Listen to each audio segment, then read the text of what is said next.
Assalamualaikum warahmatullahi wabarakatuh. Halo semuanya, selamat pagi anak-anak, selamat sejahtera untuk kita semua ya. Apa kabar kelas 4B? Alhamdulillah ya, luar biasa. Hari ini kalian semuanya sehat walafiat dalam lindungan Allah.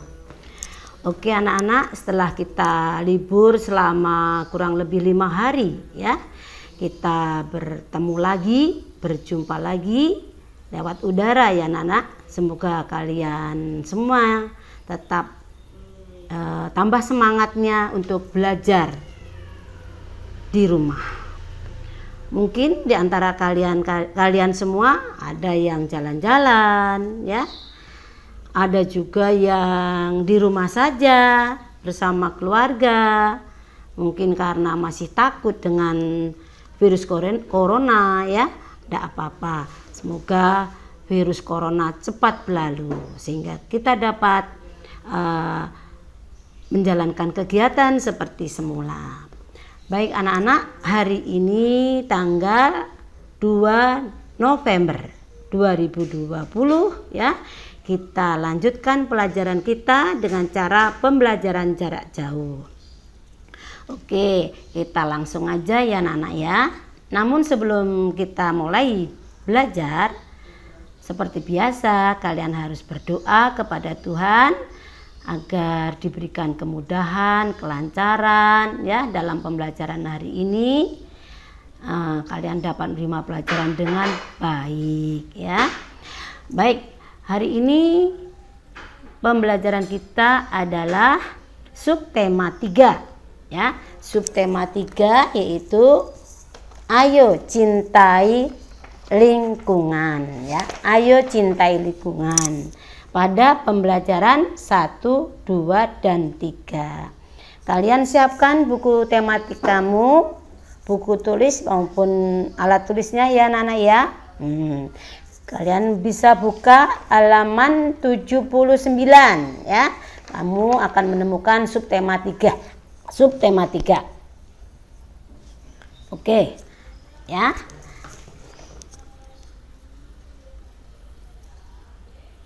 Pembelajaran 1 yaitu tentang manusia, hewan dan tumbuhan hidup secara berdampingan. Kamu lihat ini ada 2 gambar. Gambar ini kebiasaan di desa ya. Orang yang hidup di desa tentu sering melihat seperti ini. Ini Pak Tani ya. Pak Tani sedang membajak sawahnya. Menggunakan apa anak-anak? Menggunakan tenaga sapi ya. Jadi kerbau ya, bukan sapi tapi kerbau. Kerbau dimanfaatkan untuk membajak sawah. Ya, ini biasanya di desa ya. Jadi kerbau ini dimanfaatkan tenaganya oleh Pak Tani ya. Nah, kalau kita manfaatkan tenaganya, tentu Pak Tani harus merawatnya dengan baik, memberi makan dan sebagainya. Sama dengan kuda ya.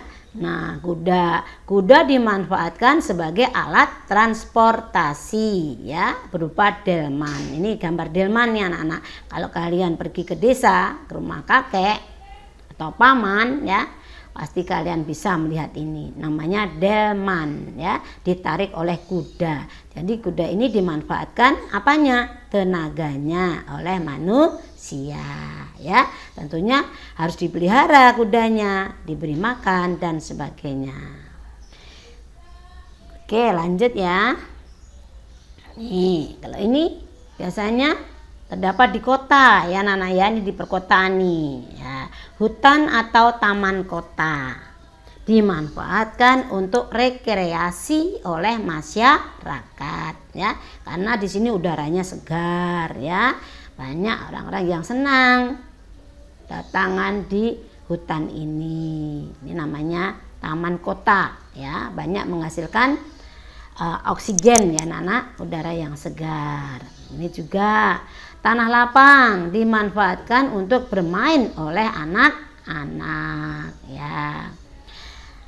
Oke, kita lanjutkan. Ini juga ada gambar Pak Tani, kakek memberikan makanan sama peliharaannya, yaitu apa ini anak-anak? Ini adalah kambing ya.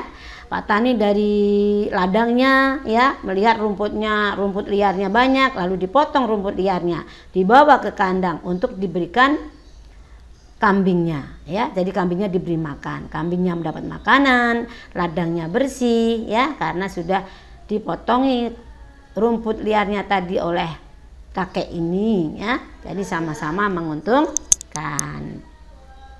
Oke, lanjut. Nah, memanfaatkan sumber daya alam hayati. Nah, sumber daya alam hayati itu adalah makhluk hidup ya, hayati makhluk hidup. Ini contohnya sapi dimanfaatkan daging dan susunya oleh manusia ya. Ya, jadi makhluk hidup itu terdiri dari manusia, hewan, dan tumbuhan. Nah, sapi ini termasuk makhluk hidup ya anak-anak ya. Nah, ini dapat dimanfaatkan oleh manusia. Apanya? Daging dan susunya untuk makanan kita ya. Kita lanjutkan. Nah, dengan merawat hewan dan tumbuhan berarti kita telah mencintai lingkungan ya. Tumbuhan, hewan kita rawat. Nah, ini contohnya nih.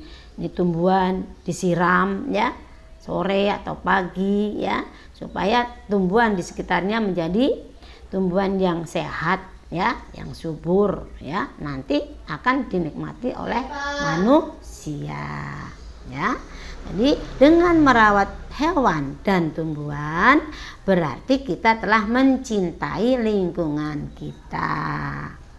Oke, kita lanjutkan. Nah, sekarang keuntungan merawat hewan dan tumbuhan. Pertama contohnya adalah mangga ya.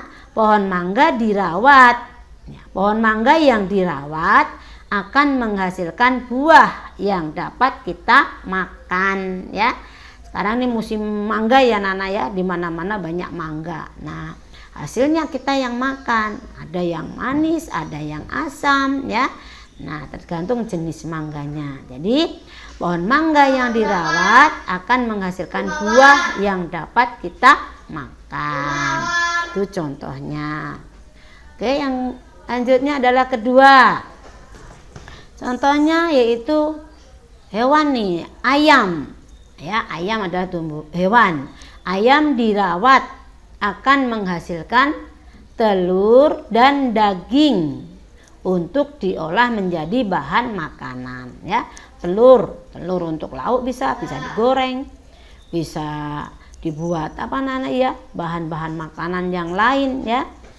Dagingnya juga gitu, dagingnya diolah, daging ayam untuk opor ya, untuk banyak jenis makanan yang memerlukan daging ayam ya, yang dimanfaatkan oleh manusia. Untuk itu ayamnya juga harus kita rawat ya agar sehat. Oke. Nah, peduli terhadap kelestarian sumber daya alam dan lingkungan. Kalian gambar nih, anak kecil sedang menyiram tumbuhan ya, sehingga nanti tumbuhannya akan hidup dengan subur. Kalau hidup dengan subur dimanfaatkan oleh manusia ya. Ini akan menghasilkan oksigen untuk bernapas manusia, dan juga kalau buahnya dimakan oleh manusia. Kalau sayuran untuk manusia juga ya. Jadi kita itu membutuhkan tumbuhan.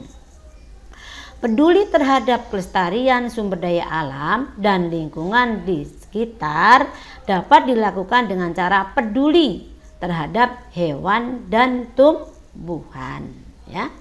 Hewan dan tumbuhan memberi banyak manfaat kepada manusia ya. Dari pagi kita udah makan nasi asalnya dari tumbuhan, padi ya. Sayurnya juga mungkin pakai sayur bayamnya jadi tumbuhan. Lauknya dari tahu atau tempe, asalnya dari kedelai. Kedelai juga dari tumbuhan. Mungkin lauknya dari telur. Telur berasal dari hewan. Mungkin ayam dari hewan atau daging dari hewan. Jadi kita saling membutuhkan. Ya, hewan dan tumbuhan memberi banyak manfaat kepada manusia. Sudah seharusnya kita menjaga dan merawatnya. Oke, kita lanjutkan. Manakah yang termasuk keadaan hewan yang terawat dan tidak terawat? Nah, kamu bisa lihat ini akuarium, isinya ikan ya. Nah, ini juga harus dirawat. Ya, akuariumnya dirawat, jangan dibiarkan saja ya. Kalau airnya sudah keruh, airnya sudah kotor, nah, kamu ganti airnya, ya dibersihkan. Sehingga ikan yang ada di dalamnya akan hidup dengan sehat ya. Ikannya diberi makan dan lain-lain. Nah, ini kucing sedang bermain bola anak-anak ya. Ini kucingnya gesit ya, kucingnya lincah, bulunya halus, matanya bersinar-sinar tajam ya. Nah, ini contoh hewan yang sehat. Mungkin karena dipelihara oleh manusia ya. Dikasih makan, dimandikan ya, dikasih kandang dan sebagainya. Jadi kalau kita merawat, berarti kucing itu akan hidup sehat. Oke, kita lanjutkan. Nah, ciri-ciri hewan yang terawat dan tidak terawat. Ya, ciri-cirinya bagaimana? Coba kita lihat. Hewan yang terawat. Nih, pertama, 1. Tubuh yang tegak dan bergerak lincah ya. Tubuhnya tegak dan bergerak lincah, enggak loyo. Hewan yang tidak terawat bagaimana? Tubuhnya cenderung lemas, lunglai dan tidak bertenaga. Ya, ini hewan yang terawat dan hewan yang tidak terawat. Lalu kedua, bulu atau rambut terlihat bersih dan mengkilat. Jika dipegang dan diusap tidak mudah rontok. Bagaimana hewan yang tidak terawat? Bulu atau rambutnya terlihat kotor, kusam dan mudah rontok. Oke, yang ketiga. Nih, matanya terlihat jernih, terang dan tidak keruh. Jadi kelihatan tajam ya. Seperti kucing tadi ya. Matanya terlihat jernih, terang dan tidak keruh. Hewan yang tidak terawat bagaimana matanya? Matanya berair atau bernanah ya, sehingga terlihat keruh, bahkan tidak bisa melihat. Nah, seperti ini. Ini ciri hewan yang terawat dan tidak terawat. Nah, contoh lagi nih. Hewan yang tidak terawat mudah terserang penyakit. Misalnya burung merpati. Ya, yang sakit dapat menularkan penyakit ke makhluk hidup lainnya, ya. Nah, burung merpati yang sakit dapat menularkan penyakit ke makhluk hidup lainnya. Bisa ke manusia maupun bisa ke hewan yang lain. Selain itu, kandang dari burung merpati yang jarang dibersihkan akan menimbulkan bau tidak sedap. Jika burung merpati didiamkan tanpa perawatan, maka burung tersebut akan mati ya. Jadi burung ini lama-lama mati dan juga akan menyebarkan penyakit kepada makhluk yang lain, hewan maupun bahkan bisa juga ke manusia ya. Jadi kalau kita punya peliharaan burung merpati harus dirawat dengan baik. Oke. Kita lanjutkan. Nah, manakah yang termasuk lingkungan yang terawat dan tidak terawat? Nah, sekarang lingkungan nih. Nih, ini lingkungannya ini terawat atau tidak menurut kalian? Ya, pinter. Ini terawat ya anak-anak ya. Kenapa? Ya, kamu lihat rumputnya hijau ya. Pohonnya rindang ya. segar udaranya, dan ini banyak bunga-bunga di sekitarnya. Maka lingkungan ini menjadi indah, menjadi asri ya. Di lingkungan ini udaranya tentunya segar ya. Karena apa? Karena lingkungan ini terawat, tidak ada sampah ya, tidak ada bibit penyakit di sekitarnya ini. Kalau lingkungan itu bersih. Lain dengan ini sebelahnya nih, gambar ini anak-anak ya. Gambar ini terawat atau tidak? Ya, gambar ini tidak terawat. Kamu lihat nih, banyak sampah ya. Tentunya kalau banyak sampah, banyak lalat yang datangan ini. Nah, ya. Banyak penyakit ini anak-anak ya. Lalatnya banyak. Nah, kamu lihat lagi nih, tumbuhannya podo kering ya. Tumbuhannya kering, daunnya layu ya. Tidak ada pohon-pohon yang rindang ya, udah lingkungannya gersang ya. Kamu bisa merasakan bagaimana kalau kita tinggal di sini ya. Tentunya kurang sehat ya, udaranya tidak bersih ya, oksigennya kurang. Sangat berbeda dengan ini ya. Jadi kamu juga bisa membedakan mana lingkungan yang sehat, mana lingkungan yang tidak sehat, mana lingkungan yang terawat dan mana yang lingkungan tidak terawat. Ya, ini tampak sampahnya banyak ya, sampahnya banyak, lalatnya berdatangan, pohonnya banyak yang layu ya, tidak ada pohon yang rindang ya. Beda sekali dengan ini. Oke ya, kalian harus tahu ya anak-anak ya, ciri-ciri lingkungan yang terawat dan tidak terawat. Oke, kita lanjutkan. Nah, nih, tanaman yang tidak terawat mudah terserang hama dan penyakit.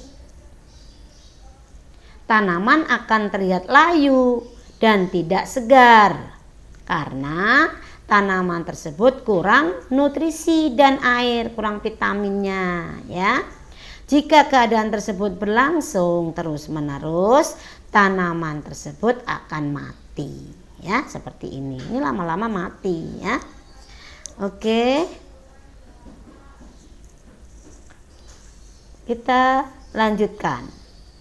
Mengelompokkan pertanyaan wawancara bertujuan agar narasumber mudah diarahkan untuk memberi penjelasan secara rinci ya. Minggu yang lalu kalian sudah belajar tentang wawancara ya. Kalian tahu siapa itu narasumber, siapa itu pewawancara ya. Tadi paling sedikit 2 orang, tapi wawancara juga bisa berkelompok ya. Jadi, pengelompokan pertanyaan wawancara bertujuan agar narasumber mudah diarahkan untuk memberikan penjelasan secara rinci. Lanjut. Nah, nih contoh melakukan wawancara berkelompok, berarti wawancaranya lebih dari 2 orang ya. Nah ya, narasumbernya 1 orang, wawancaranya lebih dari 1 karena berkelompok. Nah, contoh topik dalam wawancara berkelompok. Ini ada berapa topik nih? 1, 2, 3, 4. Ada 4 topik. Berarti dikelompokkan ya anak-anak ya. Setiap satu kelompok bisa 3 orang. Lalu narasumbernya 1 ya. Dan berbeda-beda topiknya. Nah, contohnya nih misalnya keuntungan memelihara hewan ternak bagi lingkungan. Berarti kalian harus mendatangkan narasumber yang ahli tentang tentang peternakan ya. Nah, khusus peternakan. Jangan dicampur dengan yang lain ya. Dari narasumbernya ahli dalam peternakan dan pewawancaranya boleh 2 atau 3 orang, dikelompokkan ya. Ini juga dampak positif panen padi terhadap lingkungan. Nah, kamu mendatangkan narasumber ya yang ahli dalam bidang pertanian. Bisa 3 orang atau lebih ya pewawancaranya.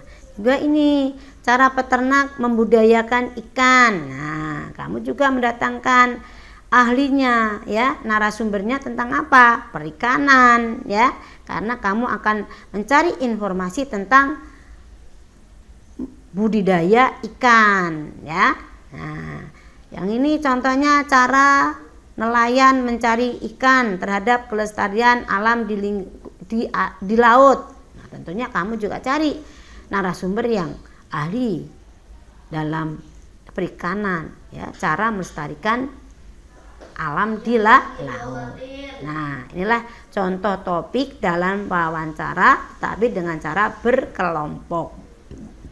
Di lebih pewawancaranya lebih dari 1 orang, bisa 3, 4 dan sebagainya ya. Oke, kita lanjutkan. Kita sampai ke pembelajaran 2 ya. Kamu bisa lihat di halaman 85 ya, halaman 85. Oke anak-anak ya. Nah, melaksanakan hak dan kewajiban dalam menjaga kebersihan lingkungan ya. Tinggal di lingkungan yang bersih itu merupakan hak semua orang ya. Semua orang mempunyai hak tinggal di lingkungan yang bersih. Tapi kewajiban kita terhadap tempat tinggal kita yaitu dengan merawat dan menjaga kebersihan lingkungan. Jadi harus imbang.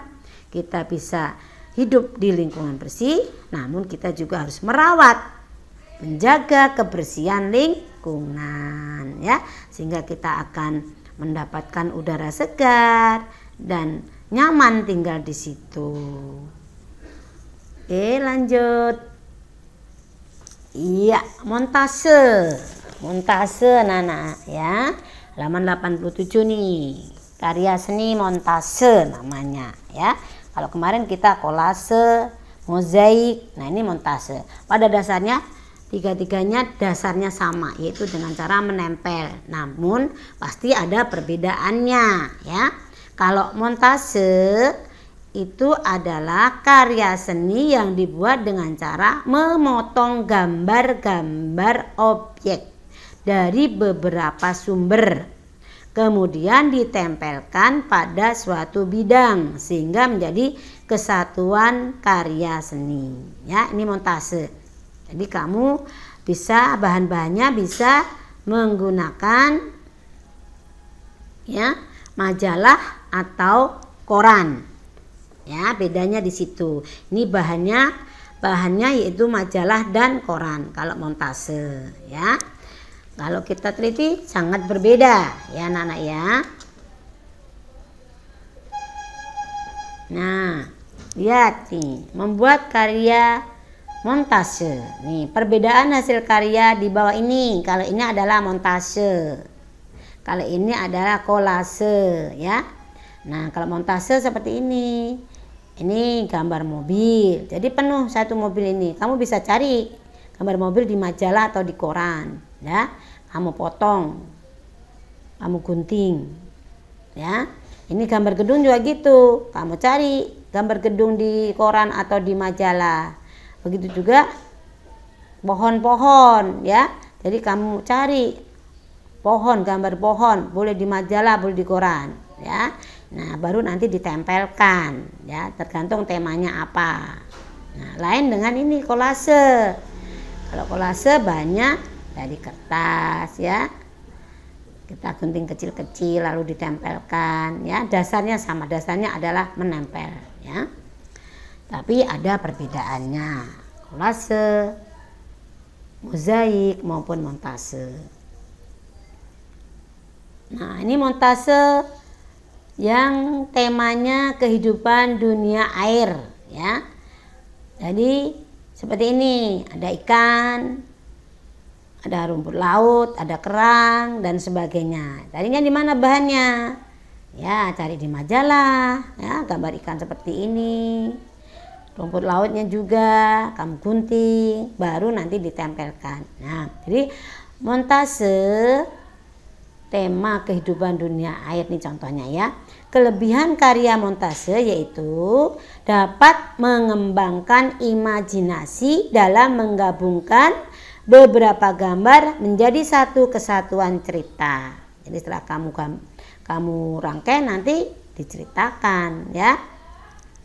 Nah, ini kelebihannya. Jadi kelebihan karya montase yaitu dapat mengembangkan imajinasi dalam menggabungkan beberapa gambar menjadi satu kesatuan cerita. Ya. Cara membuatnya. Nih, cara membuatnya ini kamu bisa perhatikan. Pertama kamu siapkan dulu gunting, lem, majalah atau koran bekas ya, serta keran HVS atau karton untuk menempel nanti ya. Nah, pertama bagaimana caranya? Buat gambar latar pada kertas. 2. Beli gambar dari majalah yang akan dijadikan montase. Lalu kamu cocokkan guntingan gambar sehingga serasi dengan gambar pada kertas. Yang keempat, jika sudah serasi, tempelkan gambar menggunakan lem ya. Nah, ceritakan hasil montase yang kamu buat. Nah, seperti itu cara membuat montase. Baik. Ya, kita lanjutkan pembelajaran 3. Kamu bisa lihat di halaman ya 92. Oke, ya. Laporan wawancara. Ya, jadi sambung pelajaran 2 tadi ya.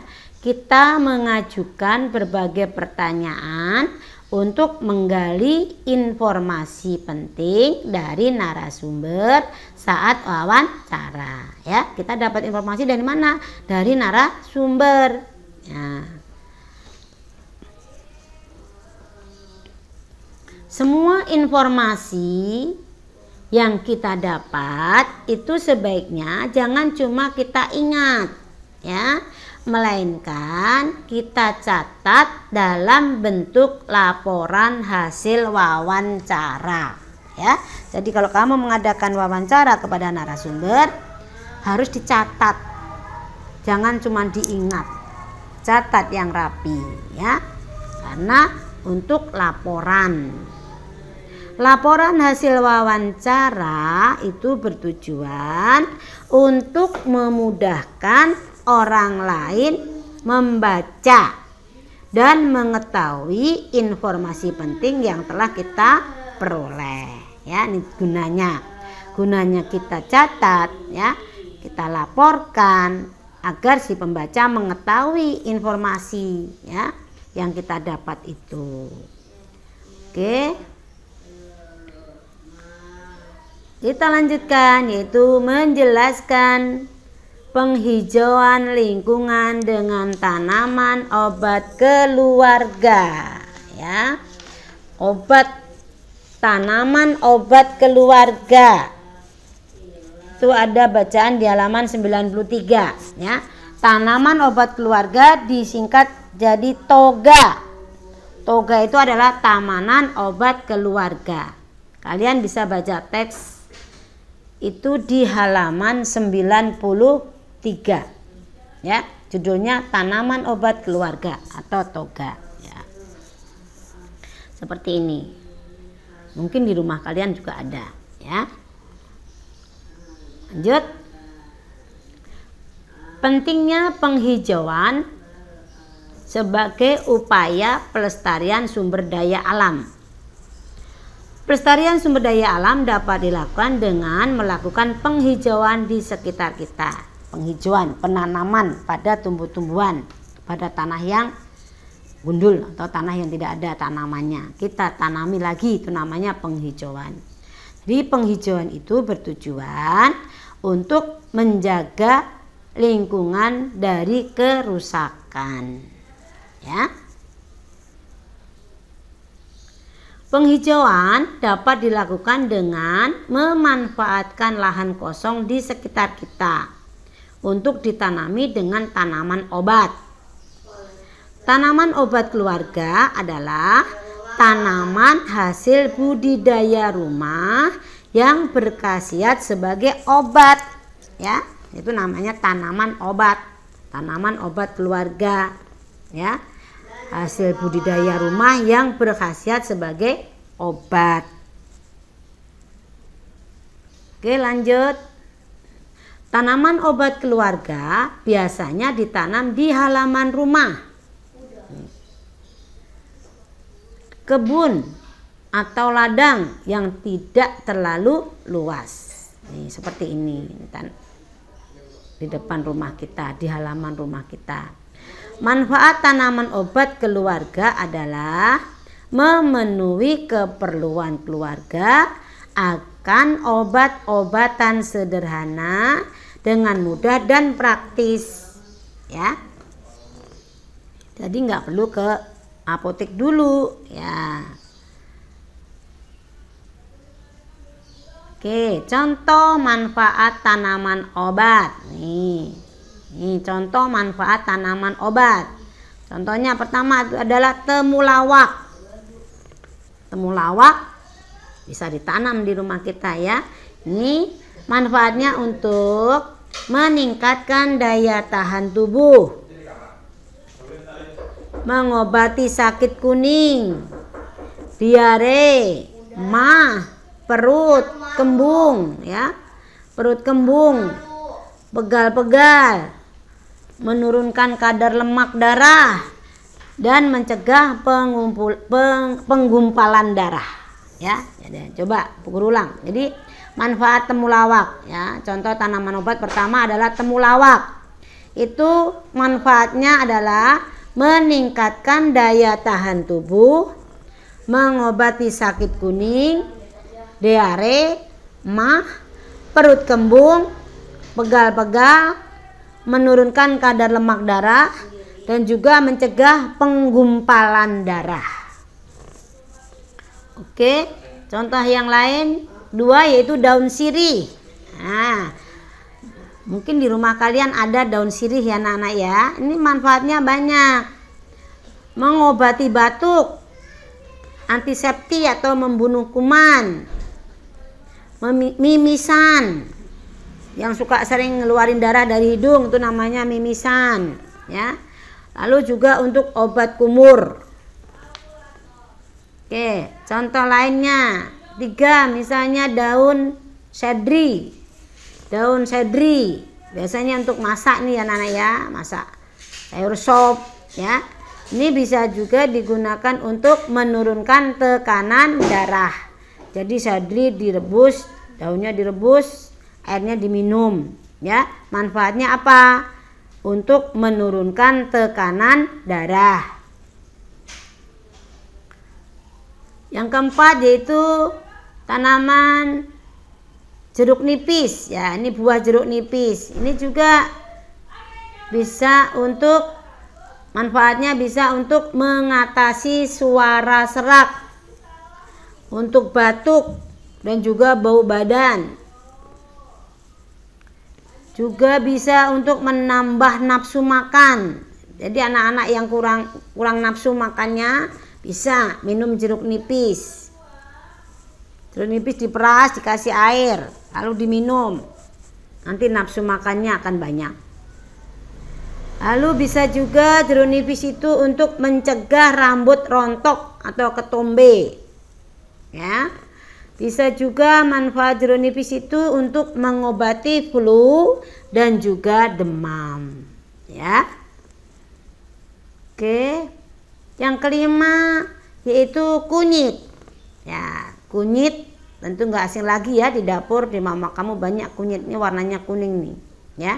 Itu manfaatnya adalah sebagai ramuan jamu.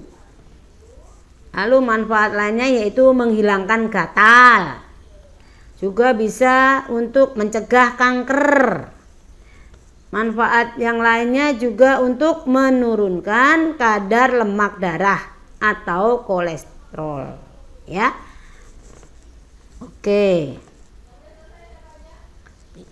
Demikian penjelasan Bu Guru pada pembelajaran 1, 2, dan 3. Semoga bermanfaat. Terima kasih, selamat belajar.